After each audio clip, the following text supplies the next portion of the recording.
Hi పిల్లలు, ఎలా ఉన్నారు? అందరూ బాగున్నారు కదా? మనము లాస్ట్ క్లాస్లో ఏం నేర్చుకున్నాం?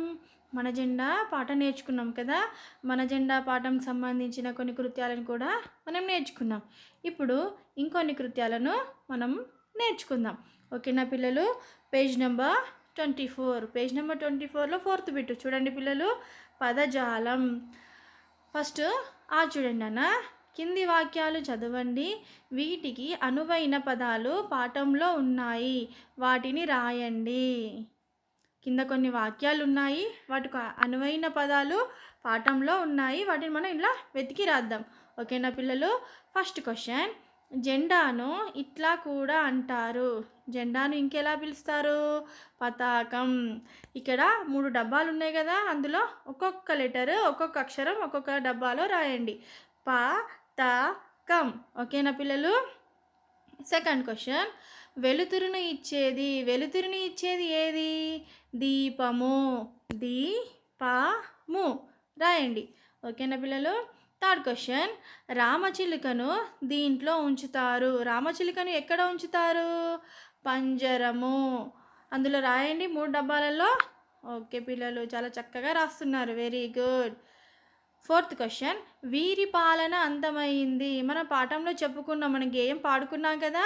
ఎవరి పాలన అంతమైంది? బ్రిటిష్ పరిపాలన అంతమైంది కదా పిల్లలు. ఇక్కడ రాయండి బ్రిటిష్. ఓకేనా? Fifth question. యుద్ధాన్ని ఇట్లా కూడా అంటారు. యుద్ధాన్ని ఏమని పిలుస్తాం మనం? సమరం. అక్కడ రాయండి సమరం.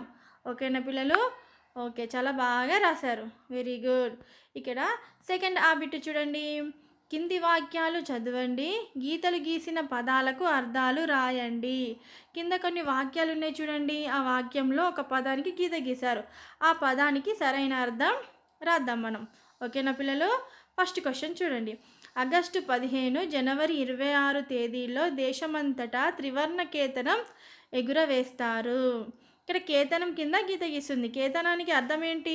అర్థం ఏమంటారు దాన్ని? కేతనానికి మరో అర్థం పతాకం లేదా జెండా. ఓకేనా? Second question. అంబరంలో పక్షులు ఎగురుతూ పోతున్నాయి. పక్షులు ఎక్కడ ఎగురుతాయి?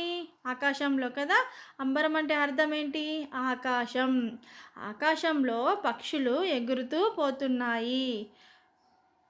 Third question. ధరాతలం మీద మనతో పాటు ఎన్నో జీవరాశులు కూడా ఉన్నాయి. ధరాతలం అంటే ఏంటి? దానికి అర్థం ఏంటి? భూమి. భూమి మీద మనతో పాటు ఎన్నో జీవరాశులు కూడా ఉన్నాయి. వెరీ గుడ్, చాలా చక్కగా చెప్పారు. Fourth question. వానాకాలంలో ఆకాశంలో పర్జన్యాలు ముసురుకొస్తున్నాయి. వానాకాలం వర్షం పడేటప్పుడు ఆకాశంలో ఏం ముసురుకొస్తుంటాయి? మేఘాలు. Very good. వానాకాలంలో ఆకాశంలో మేఘాలు ముసురుకొస్తాయి. వెరీ గుడ్ పిల్లలు, చాలా చక్కగా చెప్పారు. Fifth question.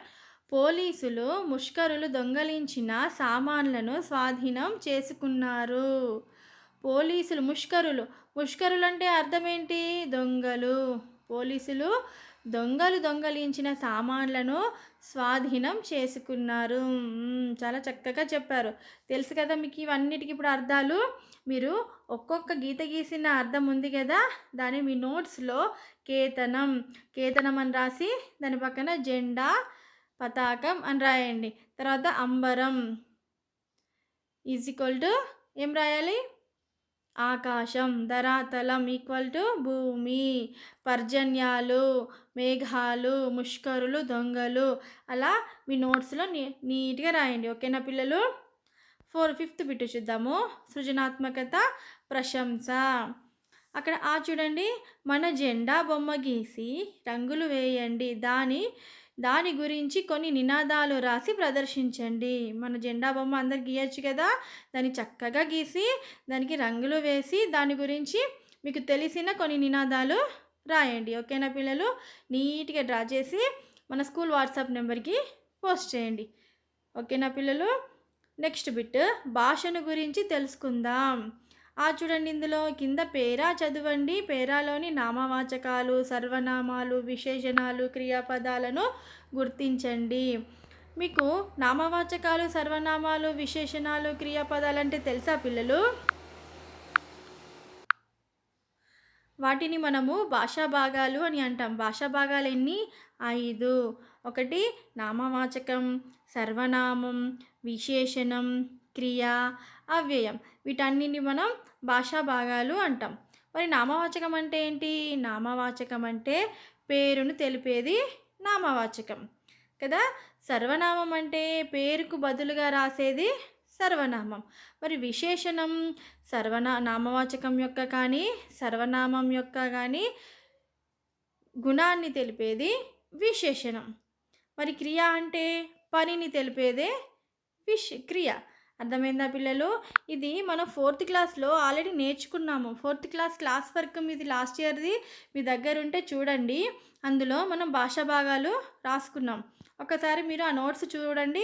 అందులో మనం క్లియర్గా రాసుకున్నాం. ఓకేనా పిల్లలు? మీరు డౌట్ ఉంటే ఆ నోట్స్ తీసి చూసుకోండి.